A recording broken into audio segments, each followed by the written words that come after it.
Good morning to all of you. Today I am going to discuss chapter data handling.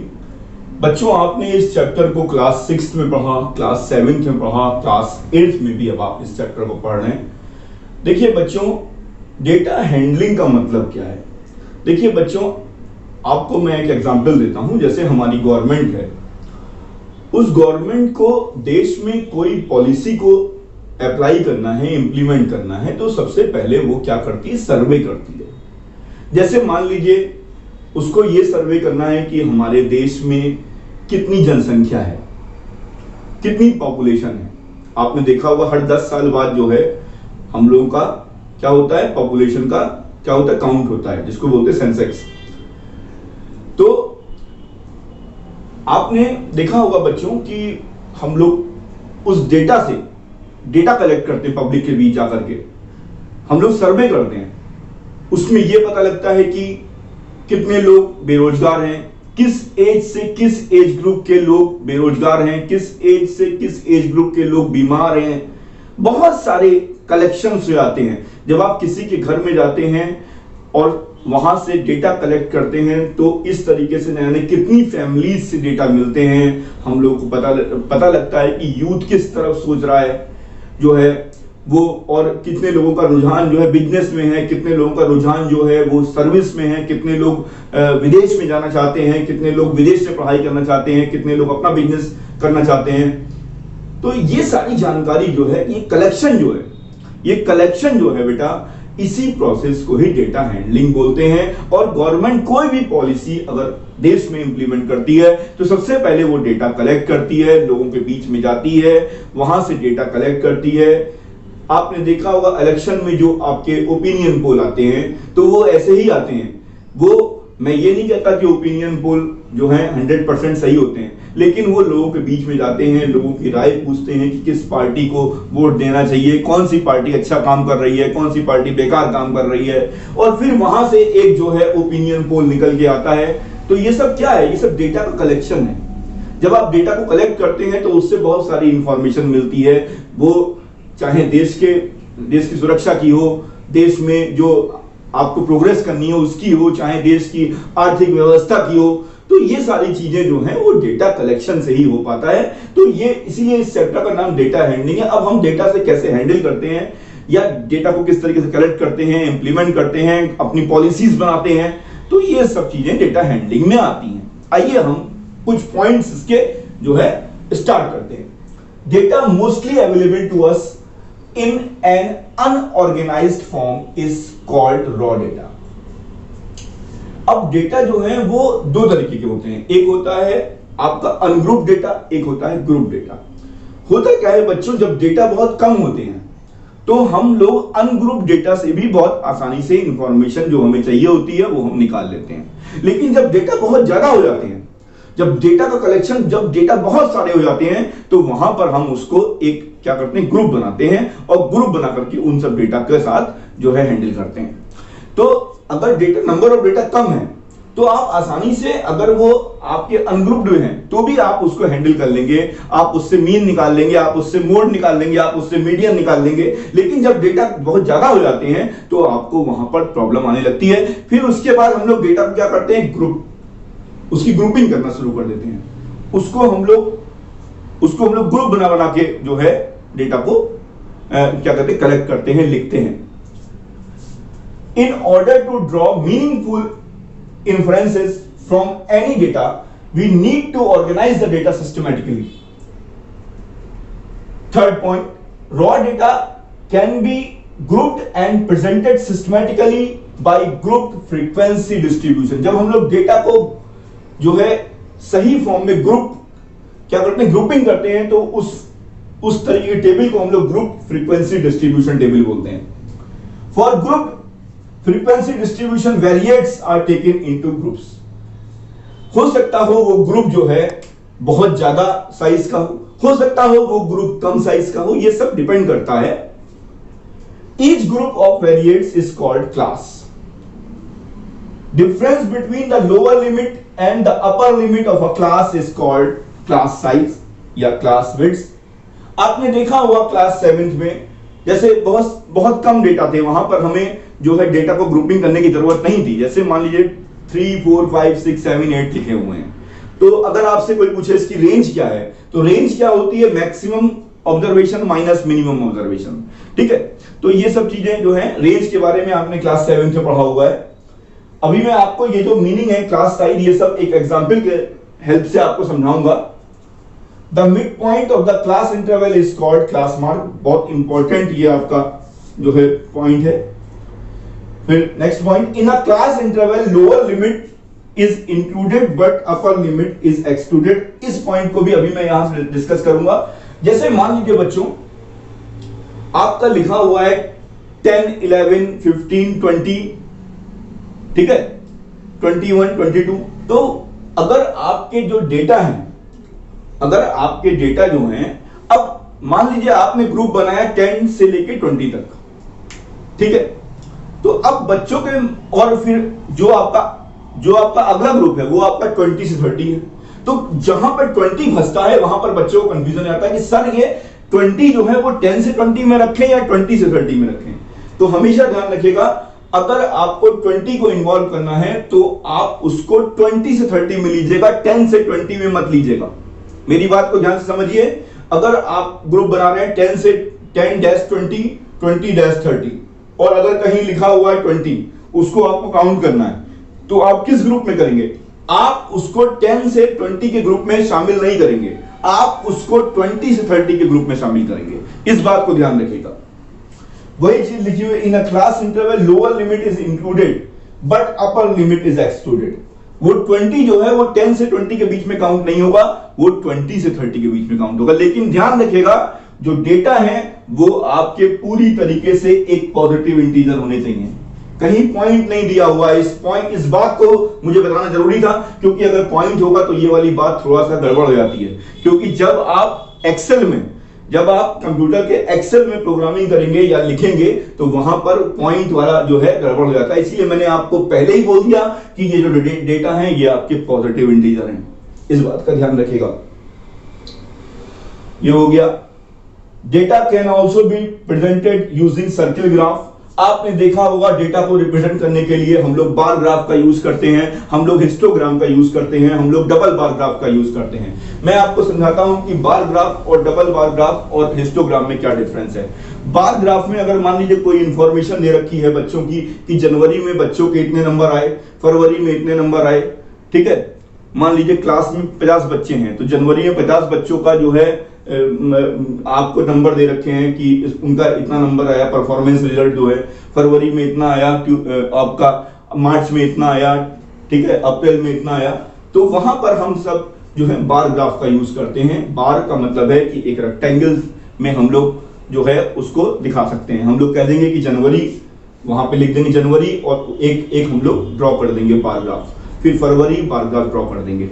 लेकिन बिल्कुल ऐसे ही हम लोग डबल बार ग्राफ कर देते हैं। लेकिन अगर आपको हिस्टोग्राम खींचना है तो हिस्टोग्राम में जो उसकी विड्थ होती है, जो बार की, जो रेक्टेंगल की विड्थ होती है, उस विड्थ का भी एक अपना मीनिंग होता है, क्योंकि वो क्लास साइज को दिखाती है, ठीक है। और सबसे बड़ी बात, बार ग्राफ में जो दो बार्स होते हैं उनके बीच में गैप रखते हैं, but there is no gap between the histogram, between the two bars in histogram. Histogram में दो बार, दो रेक्टेंगल के बीच में कोई गैप नहीं होता है, वो आपस में क्या होते हैं, चिपके हुए होते हैं। जैसे 10 से 20, 20 से 30, तो जो उनके रेक्टेंगल्स होंगे वो मिले हुए होंगे, ठीक है।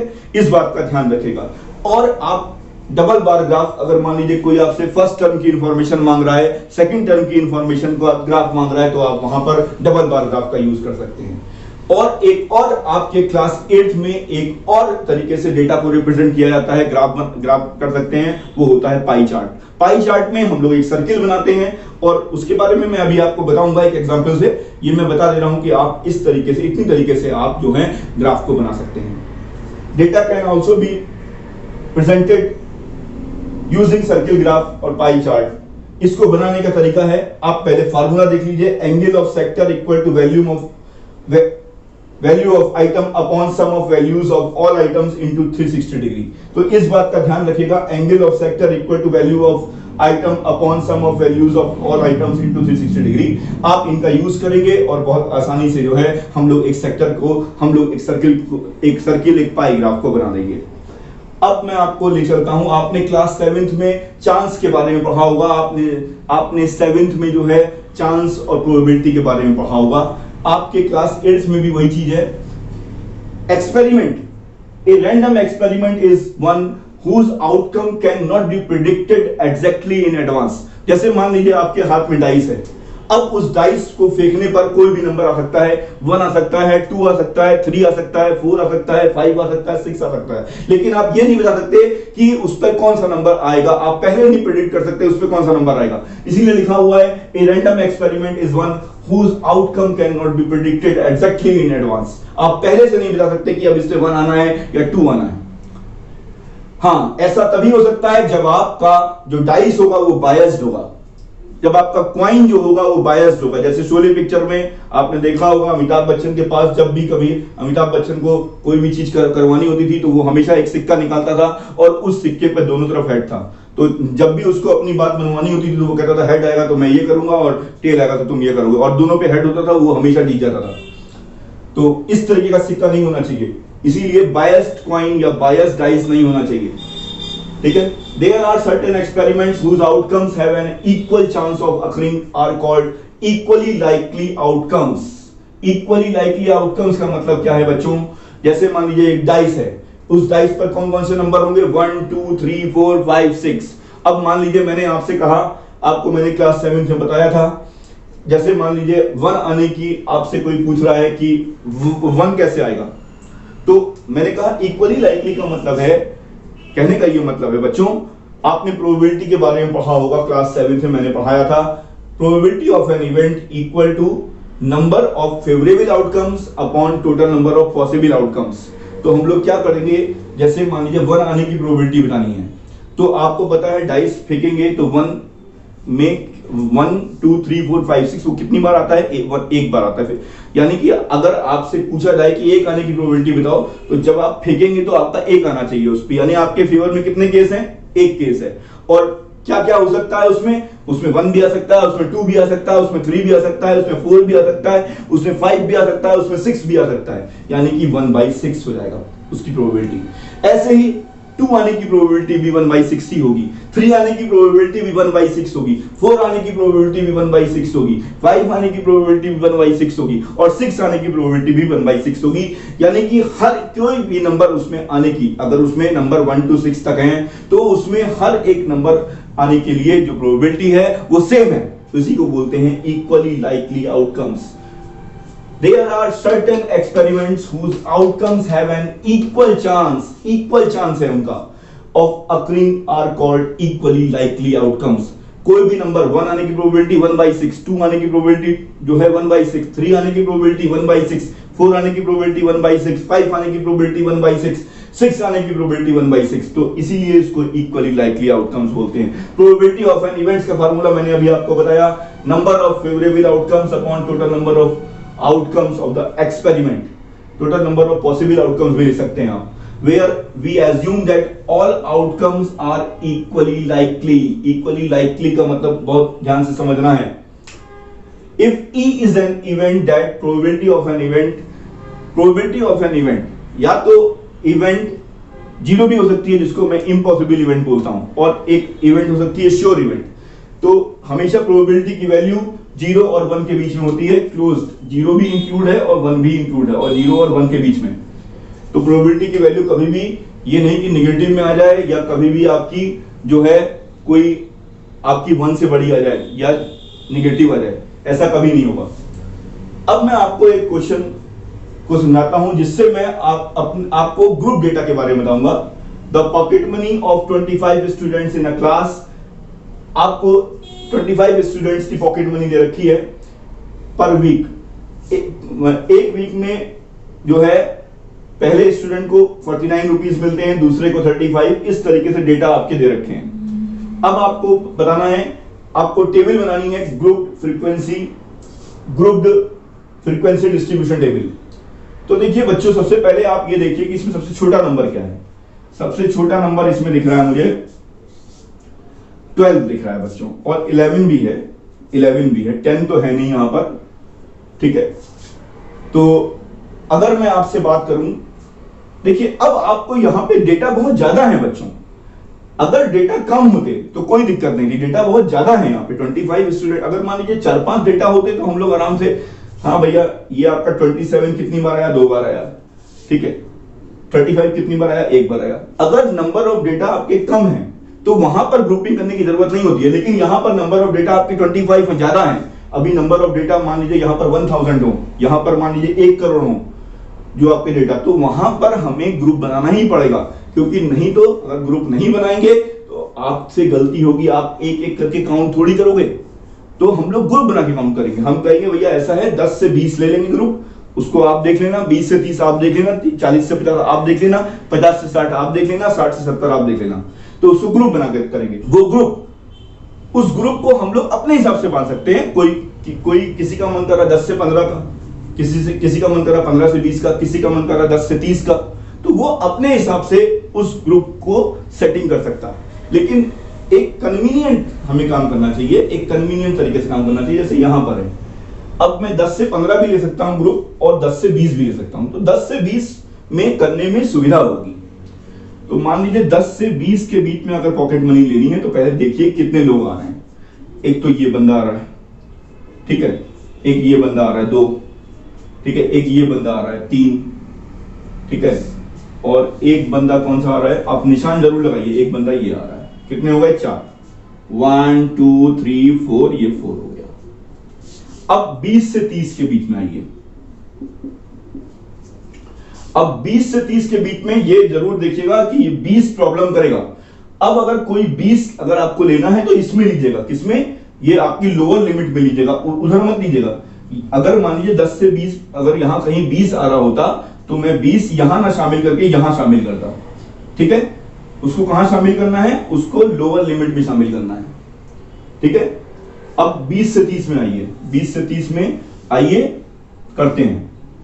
तो 20 से 30 में एक तो ये हो गया, निशान लगा लीजिए 1, ठीक है, इसको मैं कोई और सिंबल दे देता हूं 1, ठीक है, फिर 2, फिर 3, ठीक है, फिर 4, फिर 5, फिर 6, फिर 7, फिर 8, फिर 9, फिर 10।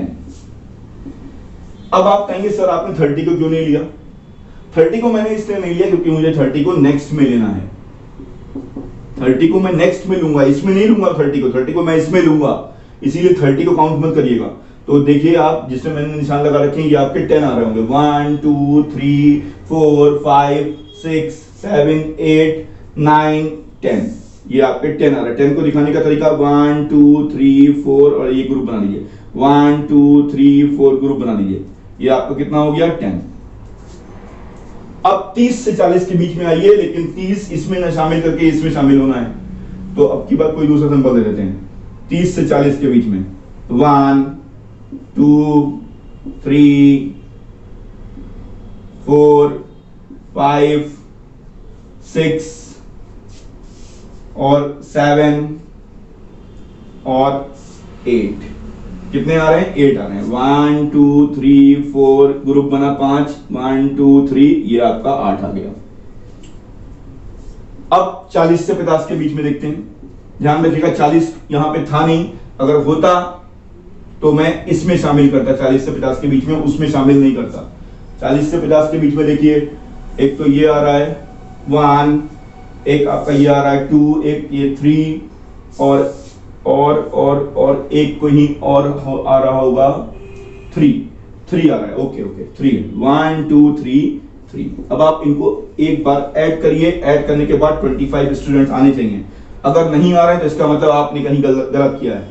14 प्लस 8 22 प्लस 3 25, टोटल कितना आ रहा है आपका 25, ठीक है, यानी कि सही है आपका। इस टाइप से ग्रुप फ्रीक्वेंसी डिस्ट्रीब्यूशन टेबल बनती है। अब हम लोग इसी से ही, अब देखिए 10 से 20 है, 20 से 30 है, तो यहां पर हिस्टोग्राम बना सकते हैं हम लोग। हिस्टोग्राम आपको मैं एक बार ऐसे ही समझा दे रहा हूं। हिस्टोग्राम के लिए आप क्या करेंगे, यहाँ 0, यहाँ 10, यहाँ 20, यहाँ 30, यहाँ 40, अब 0 से 10 के बीच में तो कुछ नहीं है, तो 0 से 10 के बीच में कुछ नहीं है।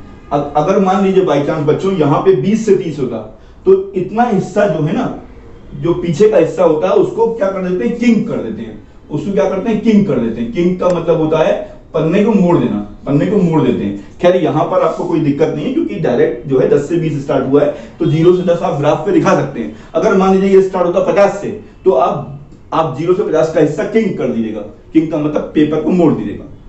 अब 10 से 20 के बीच में, 10 से 20 के बीच में कितने हैं, 4 लोग हैं, तो आप यहाँ पर अपनी सुविधा के हिसाब से जो है ऐसे करके ग्राफ बना सकते हैं। 10 से 20 में कितने हैं, 4 हैं। 20 से 30 के बीच में 10 हैं। फिर आप इस तरीके से 30 से 40 के बीच में जो हैं वो आपके, ये मैं हाथ से बना रहा हूँ बच्चों, इस टाइप से हम लोग ये हिस्टोग्राम खींच सकते हैं। ठीक है, तो मैंने आपको बताया कि इस टाइप से आप जो है ग्रुप फ्रीक्वेंसी डिस्ट्रीब्यूशन टेबल बना सकते हैं। इसकी जरूरत हमें तब पड़ती है बच्चों जब नंबर ऑफ डेटा बहुत ज्यादा होते हैं, तो हम लोग उसको ग्रुप में तोड़ लेते हैं। इसमें इंपॉर्टेंट बात जो सीखने की है, मैंने आपको बताया, अगर 20 लेना है तो 20 को यहां ना शामिल करके यहां शामिल करेंगे, 30 को यहां ना शामिल करके 30 को यहां शामिल करेंगे, 40 को यहां ना लेकर के 40 को यहां शामिल करेंगे। तो ये सब बातें जो मैंने आपको बताई हैं, ये सब आप बहुत ध्यान से समझिएगा। अब मैं आपको नेक्स्ट क्वेश्चन में, नेक्स्ट लेक्चर में जो है पाई चार्ट बनाना सिखाऊंगा। कुछ छोटी मोटी चीजें जो है इंपॉर्टेंट वो आपके साथ डिस्कस करूंगा। Thank you very much.